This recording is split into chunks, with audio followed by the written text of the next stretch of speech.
Je vous donne la bienvenue au nom de l'Association franco-argentine de psychiatrie et de santé mentale. Et je vous remercie vraiment d'être présent aujourd'hui.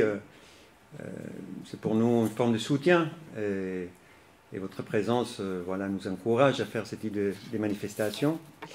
Je voulais remercier bien sûr le Musée d'art moderne, d'art contemporain du Val-de-Marne, le MACVAL, sa directrice Alexia Favre et toute l'équipe qui nous accueille aujourd'hui, qui ont accueilli avec beaucoup d'attention, avec beaucoup de disponibilité notre démarche. Et remercier Iris Medeiros, notre conférencière d'aujourd'hui, qui a aussi participé à l'organisation. Merci beaucoup Iris. Une très belle introduction à cette rencontre à travers de l'œuvre. L'association franco-argentine, depuis bientôt 20 ans, elle œuvre pour le soutien et la promotion des liens scientifiques entre la France et l'Argentine, à travers des échanges institutionnels, l'organisation des colloques et des rencontres diverses, l'accompagnement des stagiaires, psychologues, des internes en psychiatrie qui viennent en France ou qui partent en Argentine, ainsi que la présentation et la publication d'ouvrages qui concerne le champ de la psychiatrie et de la santé mentale. Donc la rencontre d'aujourd'hui, elle est un peu différente de nos activités habituelles. Bien que ce ne soit pas une première fois, nous avions déjà organisé en octobre 2016 une rencontre autour d'une exposition de Hugo Aveta, Le silence du monde. Dans ce sens, il est peut-être intéressant d'interroger cette rencontre, essayer d'expliquer l'articulation entre la démarche de notre association et l'exposition ici présentée. Donc on pourrait penser une sorte de double entrée ou double pont pour les lier. La première entrée est celle de l'œuvre et le contexte dans lequel elle est proposée. La fascination de la faille se trouve au cœur de l'exposition de la collection Persona Grata, qui questionne le sujet de l'hospitalité. Le propos avancé par le MACVAL est fort, il est politique et il ne recule pas devant les questions qui se posent aujourd'hui sur le flux migratoire et l'accueil des étrangers. Pour nous, ceux qui travaillons en psychiatrie et en santé mentale, ces questionnements résonnent aussi par rapport à l'hospitalité que nous pouvons proposer à ces autres étrangers. Les étrangers de la norme et du langage, les habitants de frontières de la logique, les exilés de la passion, les libertaires de l'absolu. Si tout le monde s'accorde sur la nécessité de traiter les maladies mentales et de soulager la souffrance qu'elles engendrent, nous pouvons nous demander quelle est aujourd'hui notre capacité pour accueillir la différence de l'autre quand celle-ci nous renvoie au plus intime de nos propres certitudes.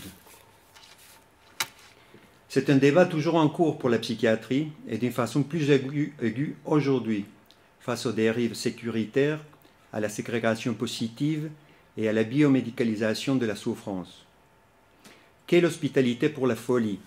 Se demandent nos collègues du collectif des 39 qui rappellent avec Tosquelles que, sans la reconnaissance de la valeur humaine de la folie, c'est l'homme même qui disparaît. Et si la psychiatrie a pu évoluer dans un combat contre la logique asilaire, dans son penchant concentrationnaire et mortifiant, elle ne doit pas oublier le sens noble du mot asile, comme lieu inviolable où l'on se met à l'abri. La deuxième entrée pour articuler notre rencontre d'aujourd'hui est celle du rapport de l'artiste et de la psychanalyse. Rappeler, à partir de Freud et avec Lacan, que l'artiste précède toujours le psychanalyste, c'est d'usage dans ces circonstances. Je ne veux pas épiloguer là-dessus. Retracer le point de convergence entre l'art et la psychanalyse est une démarche qui pourrait nous amener à des généralités affligeantes. Interrogeons plutôt ce qui se présente comme singulier.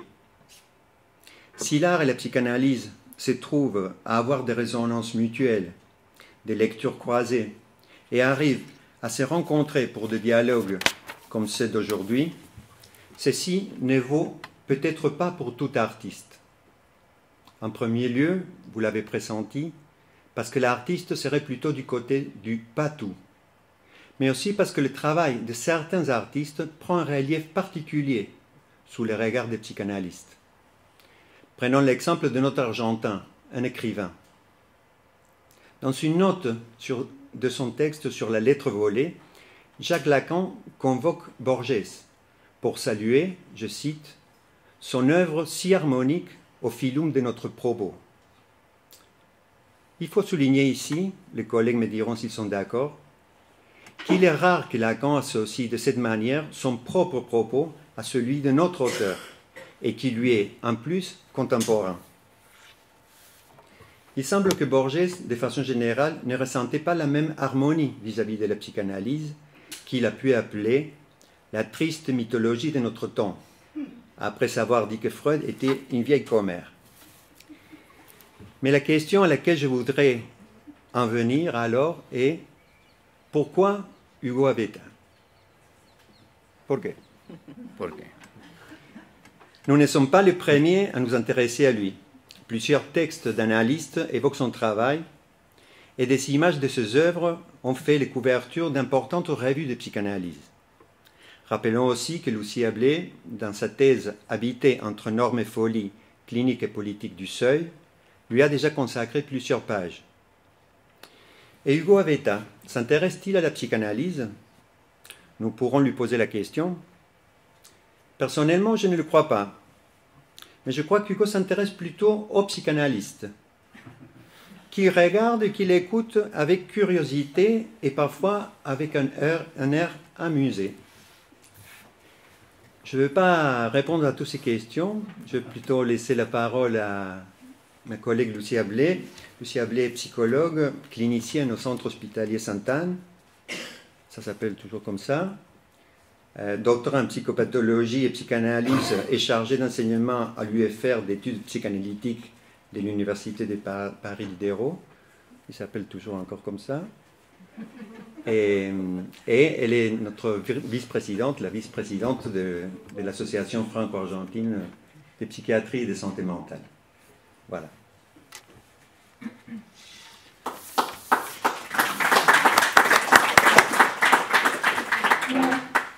Bonjour à tous. Tout d'abord, merci beaucoup au Magval d'accueillir cette rencontre et dans ces magnifiques locaux et pour l'organisation. Merci beaucoup à Federico pour avoir pensé toutes ces articulations et avoir rendu ce moment possible et m'avoir proposé aussi d'intervenir sur un regard sur le travail de Hugo Aveta.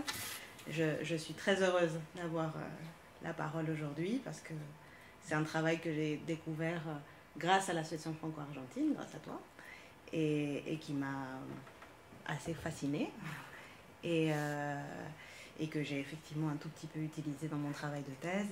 Et merci Hugo d'être là et d'avoir bien voulu que je vous présente ce texte. D'accord. Donc j'ai intitulé la présentation qui va durer à peu près une demi-heure, Travers et traversée du pont. Reliant deux zones prétendument distinctes, le pont invite au passage, en même temps qu'il affirme une limite, une frontière. Dans sa double valeur liante et séparatrice, le pont est une figure équivoque. Il met en évidence l'ambiguïté de la limite, le fait qu'elle opère toujours de manière paradoxale. Rappelons que l'origine latine de limite, limes, désigne le chemin qui borde un domaine, le sentier qui s'insinue entre deux champs. Je cite l'article de L comme limite, abécédaire de l'anthropologie de l'architecture et de la ville. La délimitation transforme la simple étendue en espace habitable. De l'étendue infinie est ôtée une parcelle finie où réside un sujet, un ici, un chez. Établir, ériger une limite, c'est sortir d'un état indéfini, c'est extraire quelque chose pour conférer une dimension, c'est créer une rupture dans un continuum. Parce qu'elle permet de circonscrire une zone, la limite a un pouvoir de définition et rend possible la sortie d'un état indifférencié de pure étrangeté. la limite fait exister une forme, permet d'isoler un propre qui se reconnaît comme tel, un moi. Pour autant, le propre ne peut pas se passer de l'étranger. Il existe justement dans ce rapport à l'étranger. Comme le rappelle le poète Hölderlin, l'Eigen, le propre, n'accède à lui-même que par l'épreuve de l'étranger. Et la menace perpétuelle d'engloutissement par le propre et par l'étranger est précisément ce qui rythme la vie humaine. Le pont, je crois, est le lieu même de cette tension entre le propre et l'étranger. En psychanalyse, le pont nous intéresse dans sa valeur de seuil. Sa principale fonction est de mettre le sujet en relation avec le dehors de son territoire, le dehors de sa pensée, le dehors de son être. Ériger des ponts pour que le territoire inconscient s'invite dans la parole du sujet. L'association libre, pivot de la technique analytique, ne vise-t-elle pas à créer des ponts entre des idées en apparence étrangères les unes aux autres? Tour à tour, le pont soude et oppose des insularités. Parce que jonction et disjonction y sont indissociables, le pont libère un territoire de son enfermement tout en détruisant son autonomie. De cette manière, le pont révèle l'impossible appropriation du propre, comme nous l'explique Michel de Sarto, que je cite. Transgression de la limite, le pont figure le départ, l'exil, mais en même temps, il fait ressurgir hors des frontières l'étrangeté qui était contrôlée à l'intérieur, l'altérité qui se cachait en deçà des limites. À l'intérieur des frontières, l'étranger est déjà là, inquiétante familiarité. Tout se passe comme si la délimitation elle-même était le pont qui ouvre le dedans à son autre. La fonction du pont va bien au-delà de la liaison de deux espaces distincts. Le pont altère l'espace, le trou, et de ce fait le transforme. Dès qu'il y a pont, il y a simultanément traversée. Le pont ouvre un seuil, opère une ouverture, qui oblige à nous poser la question de l'accueil, de l'hospitalité. De manière inattendue, le pont livre la place à l'étranger, qu'il avait justement l'air de mettre dehors. Aujourd'hui, j'aimerais partager avec vous à quel point cette question du seuil, d'une altérité qui intime hospitalité, se trame au fil de l'œuvre de l'artiste Hugo Abeta, sous une multitude de formes. Pour n'en mentionner que quelques-unes, nous pouvons ici voir la première photographie, intitulée Hotel Los Inmigrantes, composant la série Espacios Sustraíbles, que peut-être certains d'entre vous connaissent, qui est une maquette flottante dont la mise en scène énigmatique remémore ce lieu d'escale mythique construit sur le port de Buenos Aires au début du XXe siècle, dont l'objectif était d'accueillir, soigner, orienter et héberger les migrants européens arrivés sur le sol argentin. L'étrangeté qui s'en dégage met en avant la fonction d'entre-deux vies, entre deux rives, qu'a opéré cet espace pour plus d'1 million d'exilés. Ou encore,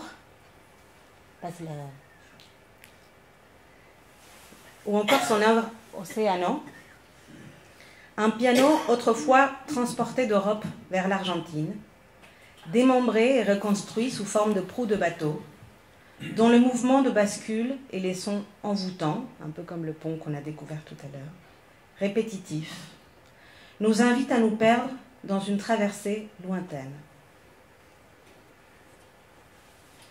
C'est une autre, et encore une autre. Voilà. Enfin, dans les deux photographies qui composent sa série El Silencio del Mundo, actuellement exposées au MACVAL, vous avez peut-être pu les voir à côté du pont, Hugo Abeta reproduit des vues de Google Maps des frontières américano-mexicaines et entre le Soudan et le Tchad, à partir de cendres, argile, graphite. L'intensité de l'image tient au geste de l'artiste en apparence contradictoire. Il propose au regard une distance satellitale tout en faisant apparaître la matérialité de la trace que des milliers de personnes laissent dans leur exode. Vous l'avez sans doute saisi, les questions de temps, de l'histoire, de la trace et de la mémoire insistent dans le travail de l'artiste. Hugo Abeta a ce talent pour créer des espaces et des objets qui accueillent des fantômes, présence spectrale que l'histoire s'applique à refouler ou rejeter. Cet accueil n'est pas sans conséquence. Il ouvre l'histoire, la déplie, nous invitant à saisir la portée éminemment éthique de la hantise. Deux de ces œuvres ont tout particulièrement retenu mon attention. Excusez-moi. Alors, dans sa série de photographies Tracción a Sangre, que vous pouvez apprécier sous forme de vidéogramme au sein de l'exposition également, Aveta va jusqu'à inventer un dispositif qui matérialise la présence des spectres. Dans une chambre obscure, Aveta projette en rafale plusieurs images sur une toile en émulsion qui retient la lumière pendant quelques secondes. Au gré de leur projection, les images se superposent les unes aux autres sur le mélange et disparaissent progressivement. Aveta photographie la toile tandis que les images sont en train de disparaître, obtenant des silhouettes mouvantes sur le point de s'estomper. Ce dispositif lui permet ainsi de photographier une image en fuite, en train de se diluer, dans une tentative de capter le dernier instant. Pour reprendre les mots de l'artiste dans une interview, il dévoile le fantôme de l'image. Aveta capte ainsi l'instant furtif, la fraction de seconde où ça bascule, avant qu'il n'y ait plus de sujet. Par ce procédé, il fait apparaître la disparition.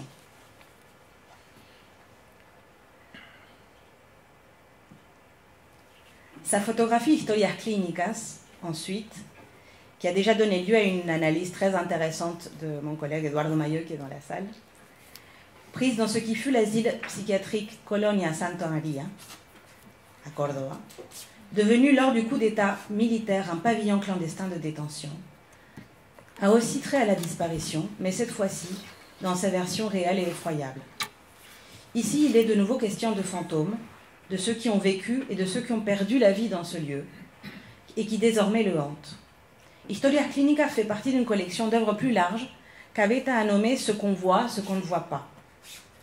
C'est en effet ce point d'aveuglement que l'artiste propose d'envisager autrement, par un exercice de réflexivité.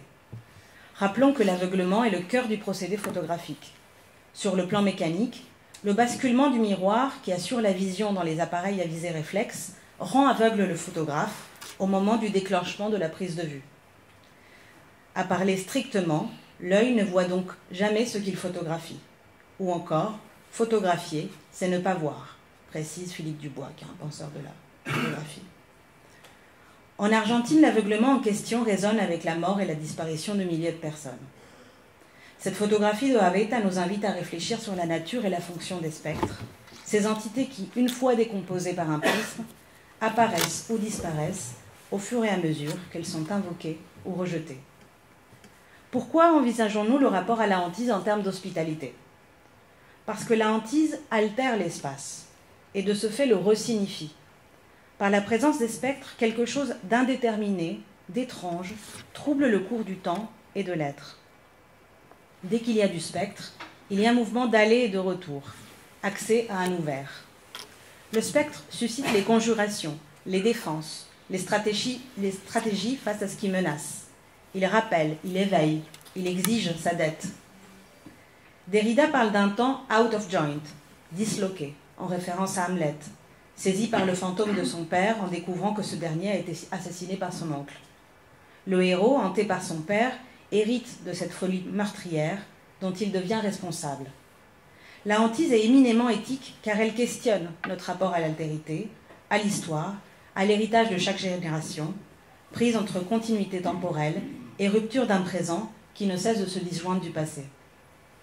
En ouvrant cet asile oublié, laissé à l'abandon, avec ses ombres et ses mises en lumière, la photographie Historias Clínicas fonctionne comme un prisme qui questionne la production de la mémoire collective. En ce sens, le travail de Aveta a une valeur performative. Mettre à jour les lieux de la mémoire est en effet une autre manière d'écrire l'histoire. En dévoilant ce qui hante ce lieu, et donc ce qui hante notre mémoire, Aveta convoque et offre hospitalité aux fantômes de notre histoire. Il révèle aussi, comme en espagnol on dit revelar una foto, le malaise, l'unheimlich. En dévoilant la hantise de la disparition, son œuvre devient un exercice permanent contre l'oubli. Le pont qui nous réunit aujourd'hui dans le cadre de la collection Persona non grata est une nouvelle mise en forme des enjeux de l'hospitalité. À une échelle qui nous permet de nous tenir véritablement sous le pont, la fascination de la faille nous invite à habiter ce point de fragilité et de tension au cœur du pont, à le traverser et à être nous-mêmes traversés par lui. L'interprétation de la figure du pont que nous propose Abeta est une expérience de la précarité, que l'on éprouve aussi bien en nous laissant hypnotiser à la vue de sa faille centrale, qu'en écoutant les sons métalliques qui font vibrer, trembler sa structure. Il témoigne du fait que l'hospitalité débouche toujours sur une aporie. Si l'on pense cette question à partir des travaux de Jacques Derrida, il est nécessaire d'identifier deux registres de l'hospitalité, aussi incompatibles qu'inévitables. D'une part, il existerait une hospitalité inconditionnelle, sans aucune exigence en retour, sans contrepartie. D'autre part, ce qu'on nomme l'hospitalité du droit, encadrée par les lois, régie par un certain nombre de critères et de conditions. En effet, dès qu'elle entre dans le cadre du droit, l'hospitalité engage toujours des conditions concrètes. Dans le cas par exemple de l'asile politique ou du droit des étrangers, la loi exige à l'arrivant la déclinaison d'une identité fiable, la justification des motifs de son départ, etc. Telle est la difficulté. L'hospitalité doit-elle découler d'un pacte social qui suppose toujours des conditions à remplir, ou, pour être pleinement hospitalière, doit-elle transcender toute forme de contrat et relever d'un absolu? Cette apparente antinomie tient à l'étonnante proximité entre hospitalité et étranger. Les deux termes découlent du latin hostis, dont dérivent les termes hostile, hostilité et même otage. Hostis connaît un autre dérivé, hospes, qui a donné hôte, hospice, hôpital, hôtel, hospitalité.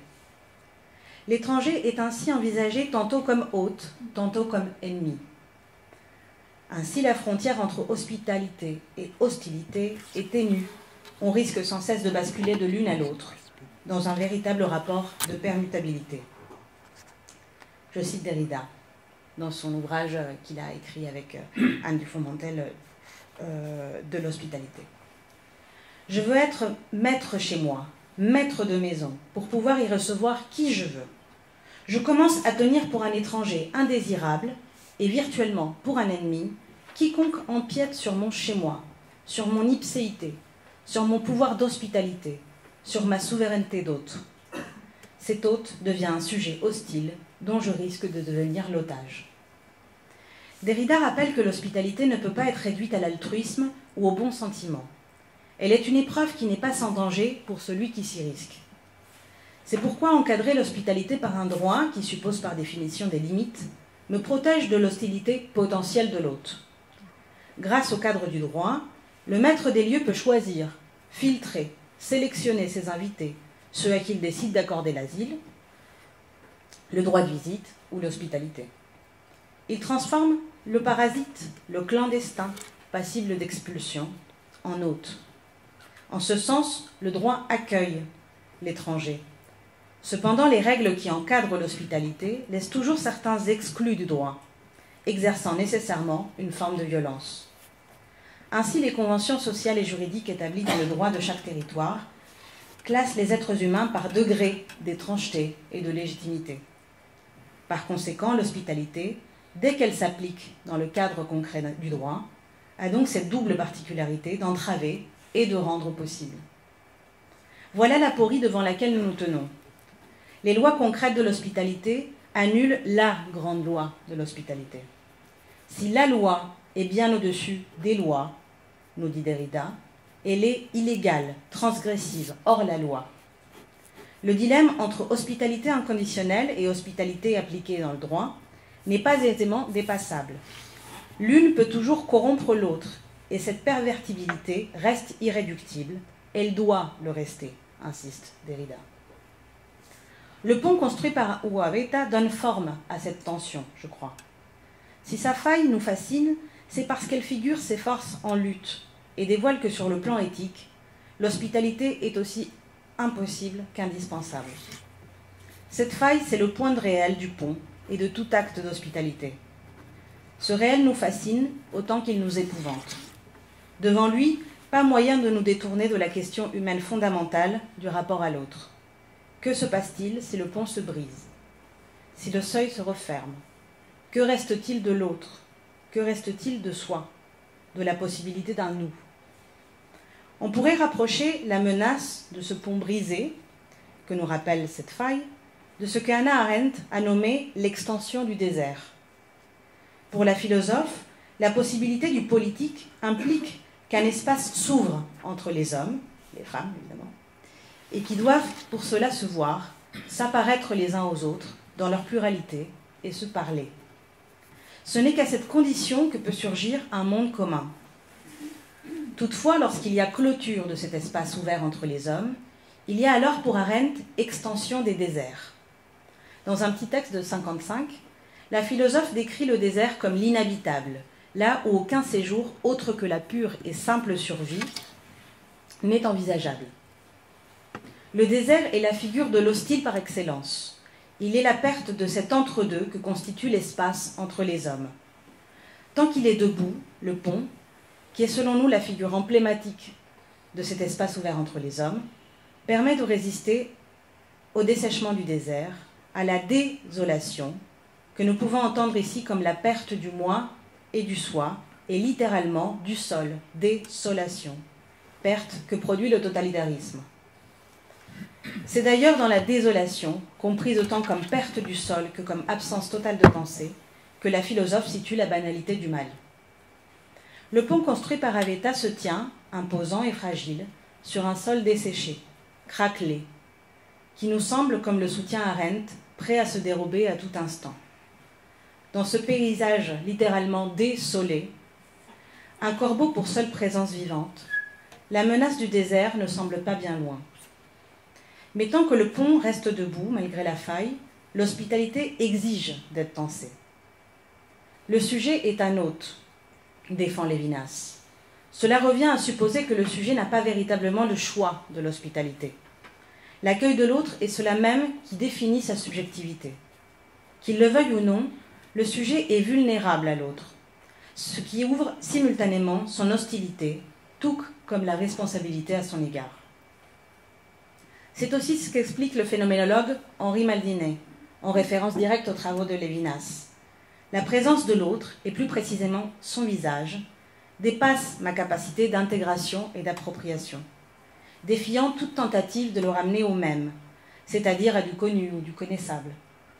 C'est pourquoi je suis tentée de le dévisager, de lui ôter son visage, plutôt que de l'envisager. L'autre est-il le seul que je puisse vouloir annuler, en ravageant de l'intérieur tout rapport à son altérité. Meurtre d'ailleurs vain, car inexorablement raté, rien ne peut empêcher l'autre de dévoiler ma finitude. Faire hospitalité à l'irréductible de l'autre, à ce qui trouble et plonge dans l'inconfort ma propre subjectivité, voilà précisément l'horizon hospitalier du pont. Dans cette étrange logique, le maître attend son hôte comme libérateur, émancipateur, comme si l'étranger détenait les clés, comme si par l'acte d'hospitalité, celui qui vient de dehors libérait paradoxalement celui qui croit se trouver au-dedans. Comme l'indique l'utilisation en langue française du terme hôte pour indiquer deux fonctions prétendument opposées, les paradoxes de l'hospitalité engendrent un jeu de substitution qui fait de tous et de chacun l'hôte et l'otage de l'autre. Apparaît ainsi une topologie, que Lacan qualifierait d'extime, où celui qui est censé incarner le dehors et celui qui, à l'inverse, endosse le dedans, sont dans une permutation constante. C'est également la conclusion à laquelle arrive le philosophe Jean-Luc Nancy, dans un petit ouvrage qui s'appelle L'intrus, à l'issue du parcours d'hospitalité que lui impose sa greffe de cœur. Il dit « Je n'ai plus un intrus en moi, je le suis devenu, c'est en intrus que je fréquente un monde. » Pourquoi la figure du pont et la question de l'hospitalité, qui en découle, intéresse la psychanalyse? Je dirais parce que le seuil ouvert par le pont est le lieu même de l'acte analytique. Quelle est l'invitation de la psychanalyse, si ce n'est pas une traversée subjective et altérative? L'invitation à être traversée par une altérité qui s'immisce et nous transforme. Freud et Lacan ont chacun décliné trois modalités du rapport du sujet à ce qui le traverse et le hante. Verdrängung, Verleugnung, Verwerfung. refoulement, déni, rejet ou forclusion. La psychanalyse est en ce sens une théorie et une technique de passage empêché, contourné, transformé, refusé. Une histoire de seuil donc. Et si la possibilité d'habiter un corps, une langue, un lieu, un lien, tenait justement à la capacité de faire, à minima, hospitalité à cette altérité. La regrettée Anne Dufourmentel le disait avec d'autres mots, je la cite. Le seuil délimite un dedans et un dehors. Il offre à penser le franchissement, mais aussi l'agression, l'invitation, l'échange, tout ce qui peut avoir lieu autour de cette frontière. La psychanalyse, elle aussi, s'exerce sur le seuil, au seuil d'une raison déréglée par les passions. Elle est un art de l'entre-deux-morts, de la seconde naissance, des coulisses et des marges, bref, de tous les espaces qui empêchent que le monde se clôture définitivement autour d'un savoir ou d'une règle. Dans la rencontre analytique, les déplacements engendrés par l'acte hospitalier nous invitent à la déprise, nous incitent à laisser les clés à l'autre pour désenclaver la parole. Un acte fondateur qui donne en quelque sorte lieu au lieu. Mais de quel lieu parle-t-on au juste? Où nous amène la traversée de ce pont? Pour Dufourmentel, on peut entendre la question que nous adresse l'étranger comme une utopie, du grec topos, autrement dit du lieu. Une utopie, non pas au sens idéologique, mais au contraire d'un nulle part, d'un hors-lieu, à partir duquel une question nous est intimée. Je la cite de nouveau. Aujourd'hui, n'y aurait-il pas à entendre dans l'utopie politique d'un sans-lieu, qui ouvre la possibilité de la cité humaine? Que cette utopie d'un sans-lieu ne puisse aujourd'hui nous être audible que parce qu'elle vient faire effraction à partir de l'autre, de cet autre inattendu et toujours inquiétant, est l'un des spectres de notre fin de siècle. Tout à l'heure, j'ai vu dans l'exposition « Nulle part est un endroit ». Ça me faisait penser à... Un hors-lieu qui ouvre la possibilité de la cité humaine. C'est l'invitation insolite que je retiens de la fascination de la faille. Une traversée utopique, au cœur d'une époque pourtant marquée par les replis identitaires de tous bords, le refus d'accueillir l'étranger et le déni des questions qu'il nous adresse sur notre propre histoire. Pour terminer, j'aimerais revenir un instant sur la question de la rencontre analytique. Dans son ouvrage « L'écart et l'antre », le philosophe François Julien rappelle l'idéogramme chinois du terme « antre », qui fournit une belle image pour penser la position du seuil du clinicien. S'y trouve figuré vis-à-vis les deux battants de la porte, entre lesquels se glisse un rayon de lune venant éclairer. Pour dire monde, les Chinois disent d'ailleurs entre terre et ciel. La vie se passe dans cet écart, dans cet entre-deux, dans la faille, si je puis dire. Il n'y a pas d'en-soi ni d'essence, mais de l'antre. Ce sinogramme figure la disposition humaine à séjourner dans cet écart, à laisser œuvrer l'antre, qui est d'abord celui de la respiration. Le clinicien est précisément celui qui œuvre dans l'antre. C'est d'ailleurs le sens même de sa pratique, s'entretenir. Tenir de l'antre, tenir par l'antre. Dans l'acte de s'entretenir, chacun ouvre sa position et la déplie. La découvre aussi, vis-à-vis de l'autre. De la même façon que par la tension de l'antre, la poutre médiane d'une charpente fait tenir l'édifice entier.